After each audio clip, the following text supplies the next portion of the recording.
What's up, YouTube?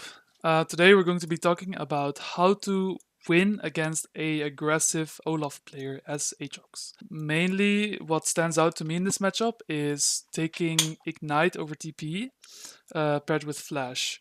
Also, going D Blade instead of D Shield is really important in this matchup, and you'll see why. So, first of all, why do I take Ignite? Well, Olaf has a lot of healing, okay? Plain and simple, Ignite is heal cut, and if he fights me, I just ignite him, and there's a pretty good chance I win. Second reason is I don't have to spend 800 gold on executioners, which I will not finish into an item anyway until very late. So it saves me 800 gold of value as well. Um, and then third reason is, well, whenever like Olaf's game plan is to kind of push out my wave and then let it bounce towards him, and I kind of need to be as strong as possible for when this situation is happening, right? When he's freezing around this area, and Ignite gives me a lot more combat power for that fight that will inevitably happen if the Olaf is actually good and knows what he's doing. So yeah, that's why I take Ignite. And really important that against an aggressive Olaf player, you want to kind of stand your ground. So here, for example, I consciously trade onto the guy because, well, in this case I have bone plating, but I think it's like when both playing, they're both good. And here I know that if he alters me back and Qs me and stuff like that, right? Since I have Ignite, he cannot just straight up kill me, even if he's in my wave and I have Ignite up, right? So a couple really important details here. Right, I just space, look the way I space him, right? I auto walk away. Uh, my Q up, I ignite him early. The reason I ignite early is because you want to kind of get the full value from Ignite rather than ignite him when it's pretty late, right? Maybe he's at like 150 health, and then you ignite him, but you don't actually get the full damage and all the ticks, right? So you want to kind of ignite him when it's not too late.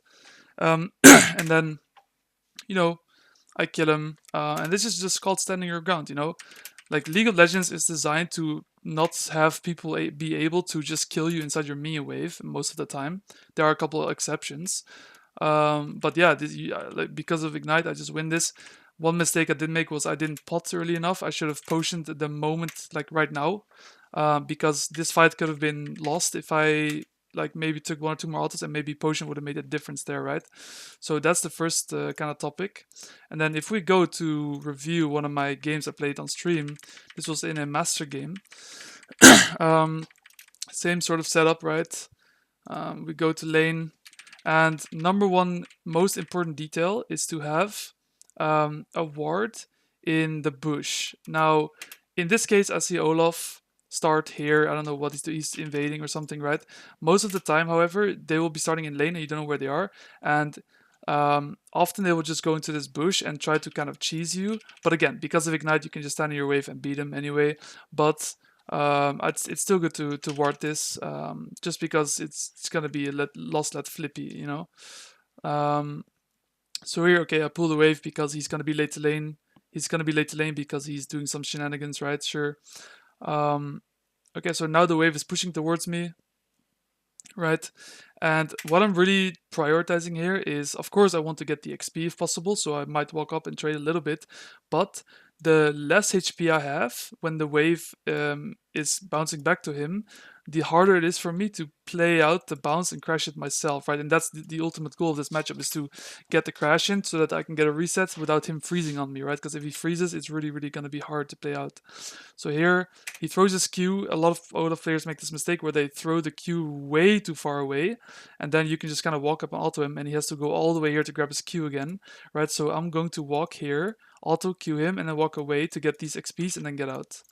So that's my plan here, right? I got the XP, and now I'm just gonna get out. So here, now I'm just respecting, again, I don't want to be too low because when the bounce happens, it's going to be much harder for me to play it out. So just respecting, popping my potion early to stay full HP. There was like a Trundle took our top side, so I was scared they might have dived me as well. So yeah, I really want to be high HP here. And then here, a really important detail is that you last hit the minions on the second tower shot and not the first one. So you can see here that this melee, I'm not last hitting it when it's already low. I'm waiting for the, like, for example, here I could already last hit this creep, but I'm waiting for the extra tower shot because that buys more time, right? The minions are dying much later if I do it this way. And what ends up happening is right now my wave is stopped because they're still occupied with hitting these minions, but the enemy wave is not stopped, right? And therefore, the longer these minions occupy my minions, the further the enemy wave will come into the lane, and the closer to my side the next center line of the wave will be, right? And this is all because I am highly prioritizing keeping these enemy caster creeps alive as long as possible. So you'll see if I lasted him faster, the center line of the wave might have been here instead of here, right? You will see where the center line is now. So instead of here, it might have been here instead. And then it's much harder for me to play because I'm further away from my turret. So it's a very, very important detail that a lot of people overlook. Um, so yeah, here, bad Q. I should have just waited until he's last hitting. That's my bad.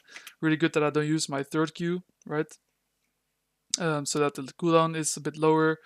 Um, so here I just also another thing is I'm consciously standing inside of my wave. Sometimes you want to stand on the side of the wave, sometimes you want to stand inside your wave. Right now I want to stand inside of it because if I stand outside of it and he gets a trade on me, he's not hitting my wave, and I want him to hit my wave because I want the wave to push back to me as much as possible, right? So standing inside my wave, if he Qs me, he is inevitably queuing my entire wave. So that's his punishment for trying to get a trade on me, right? That's what happens here, right? So yeah, now his Q and E are down for a second, so I just go trade on him.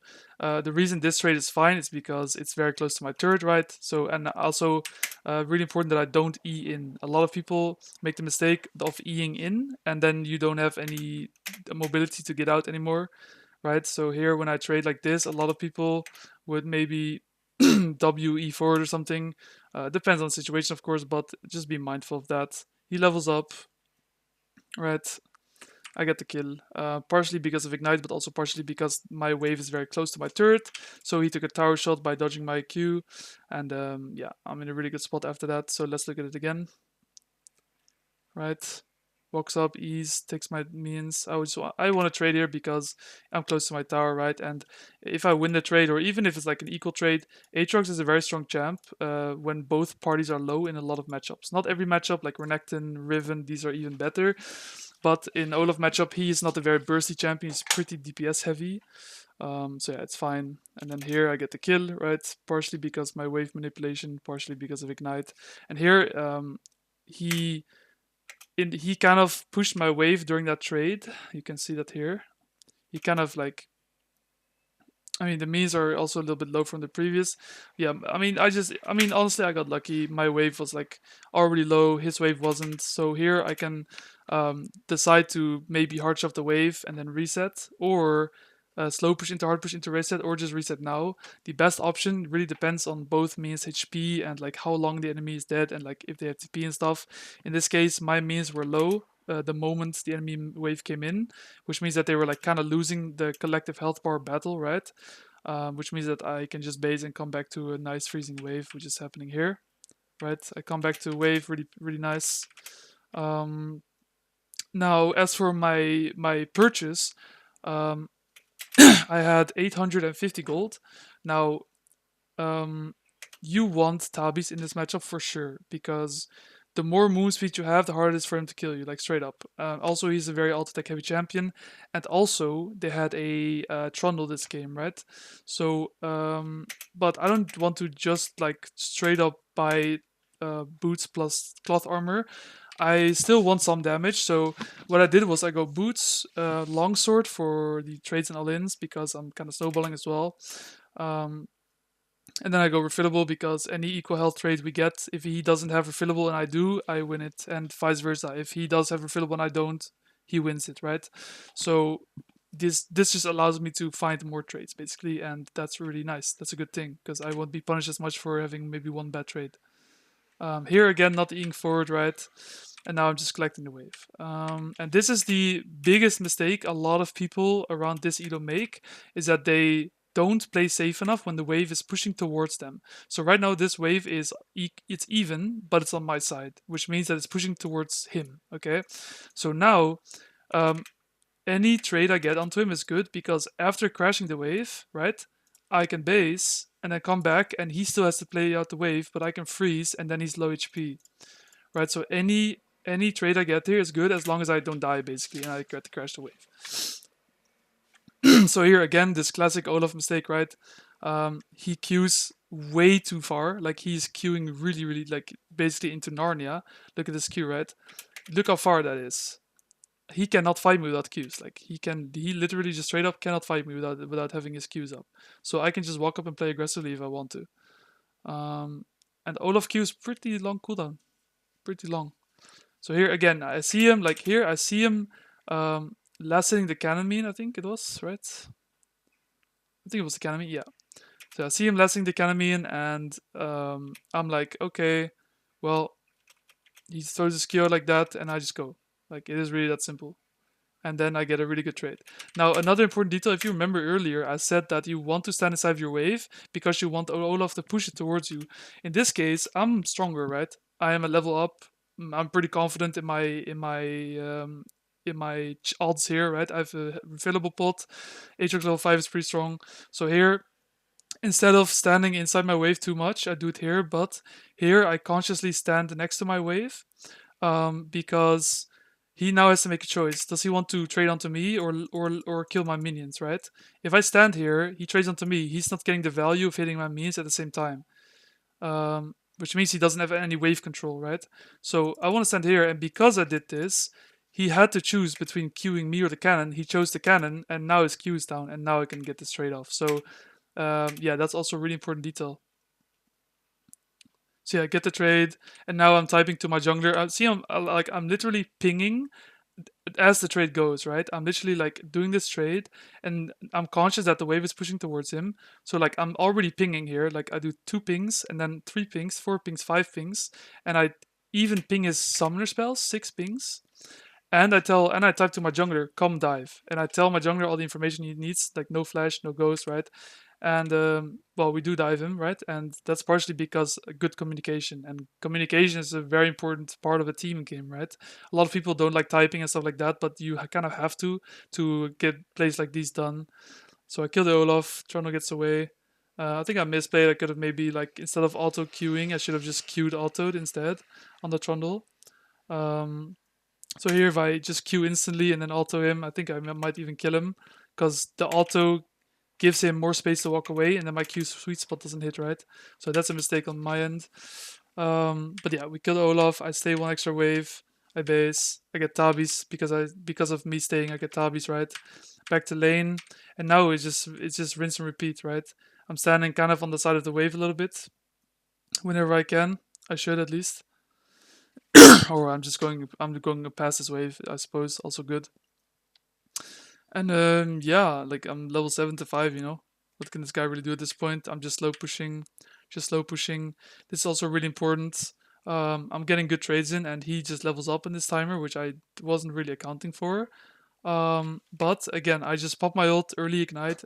I do both my ult and ignite early because if he fights me here, I win because I got the movement speed and the ignite, right? So here, and I just kite out his because I have tier 2 boots and my ult up, he cannot refresh his R, so I'm just gonna kite it.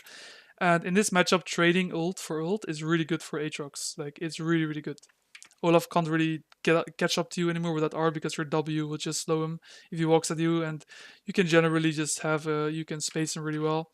So here now he's low because of that previous trade, and I just do very simple position myself vertically, right? Make sure I stand here and here and here, and not like here or something, because he can only walk to left and right.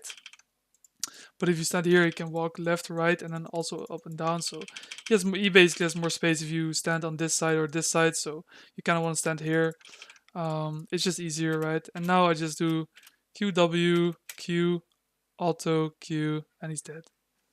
And I get the plates, proxy a wave, base, get my items, come back. He does this weird thing where it's like proxying, I force his ult, okay, whatever.